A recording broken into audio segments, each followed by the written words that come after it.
আলীকে গ্রেফতার করার পর এক ব্যক্তির বিশাল এক কক্ষে নিয়ে যাওয়া হলো তাকে। একটা চেয়ারের সাথে শক্ত করে বাঁধা হলো। আলীর সাথে জেরার সময় একটা প্রশ্নের উপর বারবার জোর দেওয়া হলো, মুজাহিদদের সাথে তোর সম্পর্ক কি? মুজাহিদদের কোন গ্রুপের সাথে তুই আছিস? কোথায় কোথায় মুজাহিদদের ঘাঁটি? গার্দেজে কেন এসেছিস? মেজর ফায়াজের সাথে তোর কি সম্পর্ক? প্রতিটি প্রশ্নের উত্তরেই সে নীরব থাকায় দানবের মতো এক লোক আলীর উপর ঝাঁপিয়ে পড়ল এবং বৃষ্টির মতো চালিয়ে যেতে থাকলো কিল ঘুষি। তবু আলী থাকলো নির্বাক। এবার শুরু হলো জ্বলন্ত সিগারেট দিয়ে সেকা দেওয়া। এটা বড় কষ্টের শাস্তি, অসহনীয়। আলী সবই সইতে লাগলো, এমনকি আঙ্গুলের নখে সুই ফোটানোর সময়ও আলী থাকলো নির্বাক। অবশ্য নির্যাতনে আলীর অবস্থা ক্রমাগতভাবে খারাপ হতে থাকলো, তবু আলী মুখ খুলল না। এরপর আলীকে মাটিতে ফেলে দেওয়া হলো এবং কাঁটাওয়ালা লাঠি দিয়ে আঘাতের পর আঘাত করা হতে থাকলো। তারপরও আলী যখন মুখ খুলল না, তখন তাকে উল্টো করে ছাদের সাথে ঝুলানো হলো। তার সালোয়ারের মধ্যে ইঁদুর ছেড়ে দেওয়া হলো। সালোয়ারের মুখ বেঁধে। তারপর আবার ঝোলানো মাথার কাছে পুরানো হলো শুকনো মরিচ। হাঁচিতে হাঁচিতে কাবু হতে থাকলো আলী। এ বড় কঠিন শাস্তি, একেবারে অসহনীয়। আলী বেলাল রাদিয়াল্লাহু তাআলা আনহুর কষ্টের কথা স্মরণ করলো। কলেমা পড়ার অপরাধে জ্বলন্ত আঙ্গারের উপর শুয়ে দেওয়া হয়েছিল, তবুও বেলাল রাদিয়াল্লাহু তাআলা আনহু এর মুখে ছিল আহাদ আহাদ। এই ঘটনা স্মরণ করতে আলীর বুকে নেমে এলো প্রশান্তি, ফিরে এলো বুকের বল। ছাদে উল্টো করে বাঁধা অবস্থা থেকে আলীকে যখন নামানো হলো, তখন আলী সম্পূর্ণ বেহুশ।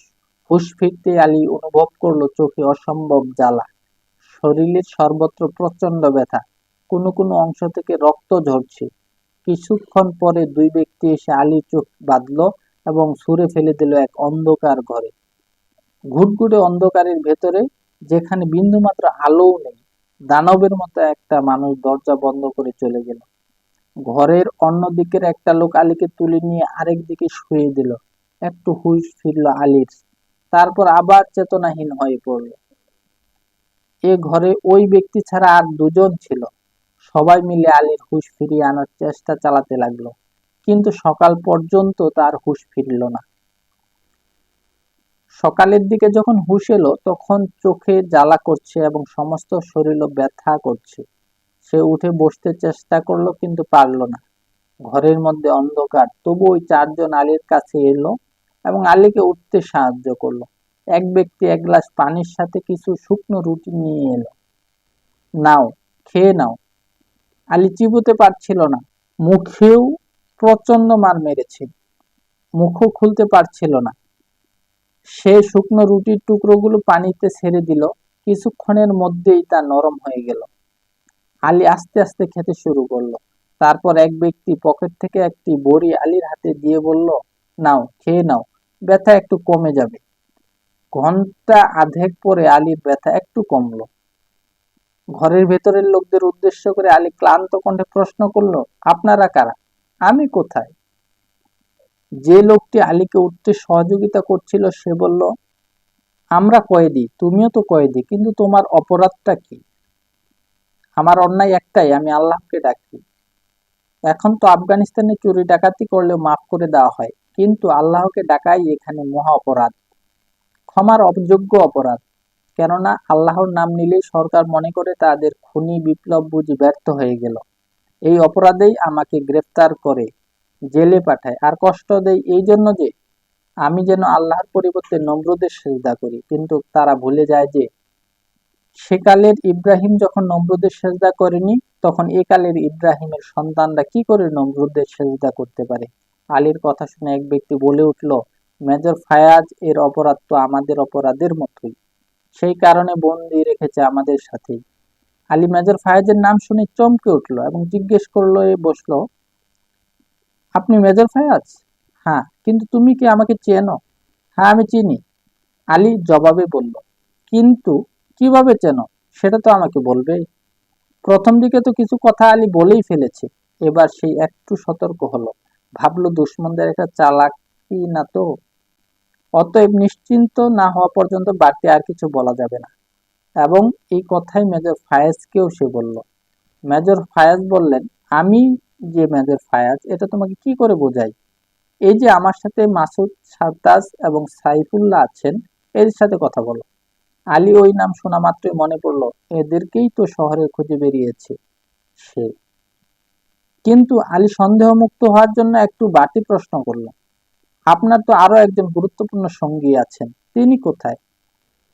মেজর ফায়াজের কণ্ঠ থেকে একটু ঠান্ডা আহ শব্দ বেরিয়ে এলো এবং বললেন, সম্ভবত তুমি আব্দুল করিমের কথা বলছো। হ্যাঁ, এখন আমার বিশ্বাস হলো আপনি মেজর ফায়াজ। কিন্তু আব্দুল করিমের কি হয়েছে, বলবেন কি? কোথায় আছেন তিনি? সে এখন আমাদের মধ্যে নেই। তার উপর রুশ-পশুরা এমন অত্যাচার চালিয়েছে যে তার হাড়গোড় ভেঙে গেছে, চোখে লৌহ শলাকা ঢুকিয়ে দেওয়া হয়েছে। শেষ পর্যন্ত তাকে রুশ হায়নারা অগ্নিকুণ্ডে জ্বালিয়ে দিয়েছে। কিন্তু আব্দুল করিম একটি উ শব্দ উচ্চারণ করেননি। তিনি ছিলেন মহান, আমাদের ধারণার থেকেও মহান। ওইটুকু বলেই মেজর ফায়াজ মাথা গুঁজলেন এবং হু হু করে কান্না শুরু করলেন। আলীও কাঁদতে লাগলো, অশ্রু বইতে লাগলো। আলী ফুপিয়ে ফুপিয়ে বলে উঠল, আব্দুল করিমের আম্মা এখনো তার ছেলের ইন্তেজার করছেন।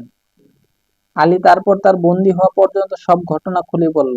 মেজর ফায়াজ বললেন, তার অর্থ ওর প্রতিবেশী ইয়াসিন তোমাকেও ধরিয়ে দিয়েছে। সাংঘাতিক বদমাইশ এবং নিচু প্রকৃতির লোক তো, কমিউনিস্ট, সেই সাথে সীমাহীন লোভীও বটে। মেজর ফায়াজকে আলী তার সব কথাই খুলে বলল। কমান্ডার সাহেবের মেজর ফায়াজ সম্পর্কে উদ্বেগের কথাও বলল। আরো বলল সে আলী এসেছে তাকে মেজর ফায়াজকে উদ্ধারের জন্য। আমি ছাউনিতে গিয়েছিলাম এবং জিজ্ঞেস করেছিলাম যে আপনি কোথায়।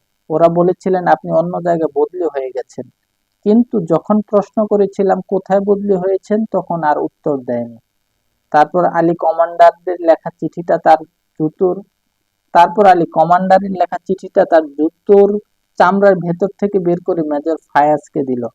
আলীর জুতো ছিল মোটা চামড়ার। সে চামড়া চিরে তার মধ্যে চিঠি ঢুকিয়ে সলিউশন দিয়ে আটকে দিয়েছিল, যাতে করে তল্লাশি চালাবার সময় অন্য কেউ ধরতেই না পারে।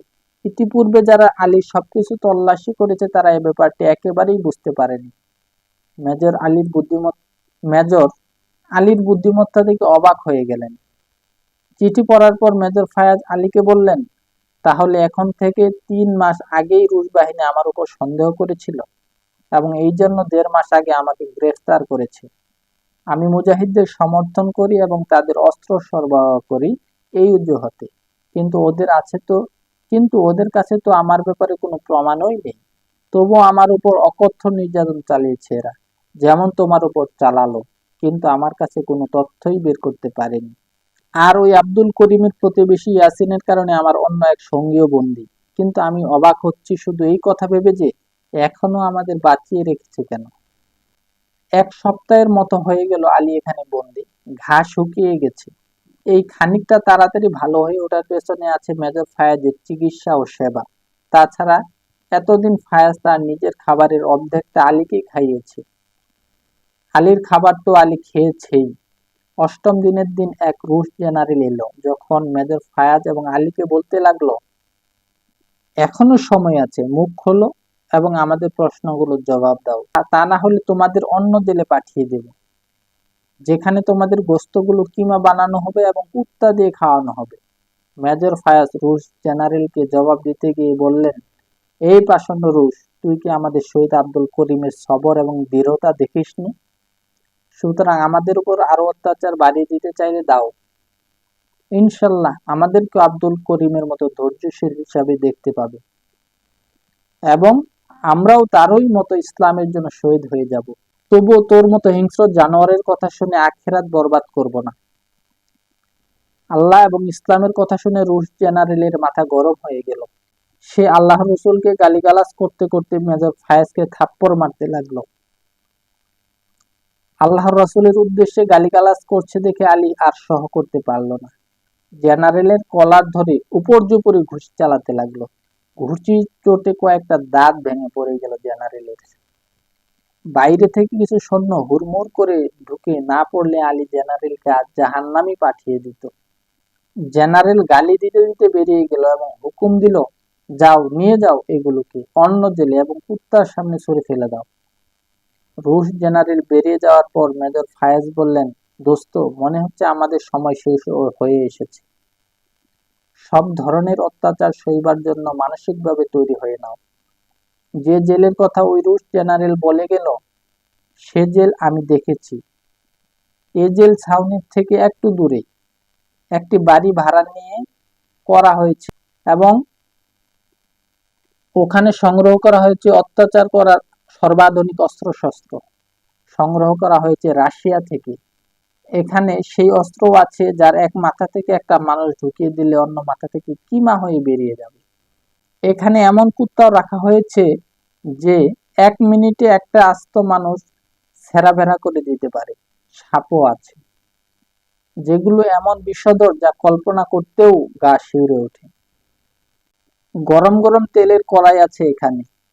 এই সব কড়াই এক একটা মানুষ তখনই ছুঁড়ে মারা হয় যখন টগবগ করে ফুটতে থাকে তার তেল।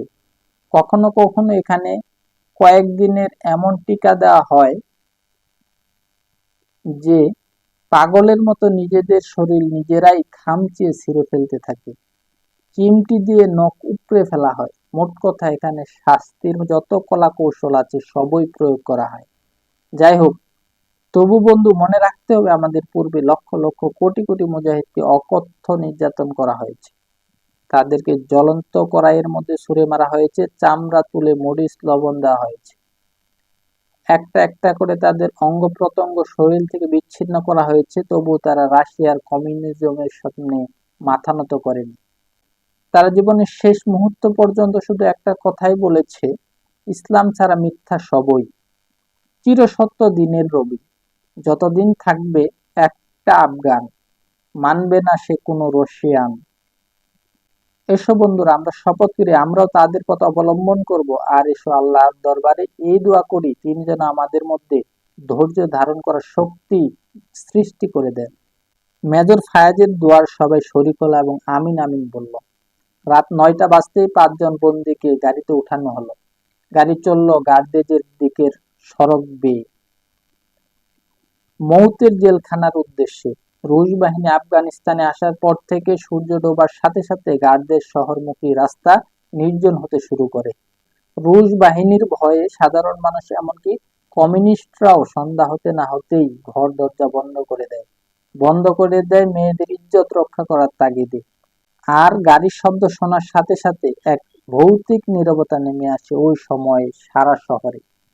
আহত জেনারেল মৃত্যুর এক ভয়ানক দৃশ্য দেখার জন্য এ জেলখানায় অপেক্ষা করছিল এবং জল্লাদদের বলছিল যে কয়েদিরা আসার সাথে সাথেই তাদের একজনকে যেন সাপের ঘরের মধ্যে ঠেলে দেওয়া হয়, দুজনকে দেওয়া হয় কিমা বানানো মেশিনের মধ্যে, আর যে তাকে ঘুষি মেরেছে তাকে ফেলতে হবে জ্বলন্ত তেলের কড়াইয়ের মধ্যে। মেজর ফায়াজকে ফেলতে হবে রক্তক্ষেকো কুত্তার সামনে, যাতে সে বুঝতে পারে রুশ জেনারেলের গায়ে হাত দেওয়ার মজাটা কি। আজ আমি দেখতে চাই আমার হাত থেকে ওদের খোদা ওদের কিভাবে বাঁচায়। এদিকে রুশ জেনারেল অপেক্ষা করতে করতে অতিষ্ঠ হয়ে উঠলেন এবং একসময় চিৎকার করা শুরু করলেন। ওদিকে গাড়ির ড্রাইভার রাস্তা বদল করলো এবং শহরের সড়কের পরিবর্তে এসে উঠল দূর দিগন্তের বড় রাস্তায়। সে গাড়ি হাঁকালো প্রচন্ড গতিতে। একটা সংরক্ষিত এলাকায় এসে বড় রাস্তায় পরিত্যাগ করে সে ধরল অন্য পথ এবং 2 ফালং পথ যাবার পর গাড়ি থামলো। থামিয়ে গাড়ির পেছনের দিকের দরজা খুলল এবং সশস্ত্র সৈনিকদের নিচে নামার জন্য বলল। আসলে গাড়ি ছিল সম্পূর্ণভাবে বন্ধ, সেই জন্য সৈন্যরা বুঝতেই পারেনি যে গাড়ি নিয়ে আসা হয়েছে জেলখানার পরিবর্তে সম্পূর্ণ এক নির্জন জায়গায়। সৈন্যরা আনন্দ করতে করতে নিচে নামতেই ড্রাইভার খুব দ্রুত 2 জন সৈনিকের অস্ত্র ছিনিয়ে নিল এবং তাদের তাড়াতাড়ি বন্দীদের বাইরে আনার জন্য হুকুম করলো তাদের হাত খুলে দেওয়ার জন্য এবং চোখ থেকে পট্টি ফেলে দেওয়ার জন্য। বন্দীরা যখন বাইরে এলো তখন হালকা হালকা জ্যোৎস্না চতুর্দিকে। ওই আলোতেই আলী চিনে নিল ড্রাইভার আর কেউ নয়, সেই নূর মোহাম্মদ। 2 সৈনিক যারা একটু আগে বন্দী হয়েছে ভয়ে কাঁপতে লাগলো। শীত লাগা ছাগলের মতো। আলী নূর মোহাম্মদকে মেজর ফায়াজের সাথে পরিচয় করিয়ে দিল। সবাই একে অন্যকে গভীরভাবে আলিঙ্গন করলো এবং নতুন জীবন ফিরে পাবার আনন্দে একে অন্যকে ধন্যবাদ জানালো। নূর মোহাম্মদ অস্থিরভাবে পায়চারি করতে লাগলো এবং এদিক ওদিক কি যেন খুঁজতে লাগলো। একসময় বিড়বিড় করে বলা শুরু করলো, এতক্ষণে তো পৌঁছে যাবার কথা এবং সিদ্ধান্ত হয়েছিল তো এখানে আসার। আলী জিজ্ঞেস করলো, বিড়বিড় করে কাদের আসার কথা বলছো? আপনাদের সাহায্যের জন্য এখানে একদল মুজাহিদদের আসার কথা। ওইসব কথা বলতে না বলতেই পাখি ডাকার শব্দ ভেসে এলো। নূর মোহাম্মদও পাখির মতো আওয়াজ তুলল। তারপর সামনে এসে দাঁড়ালো মুজাহিদদের 10 জনের একটা গ্রুপ। এদের মধ্যে দেখা গেল হায়দার মার্কাজের কমান্ডার হানিফ খান।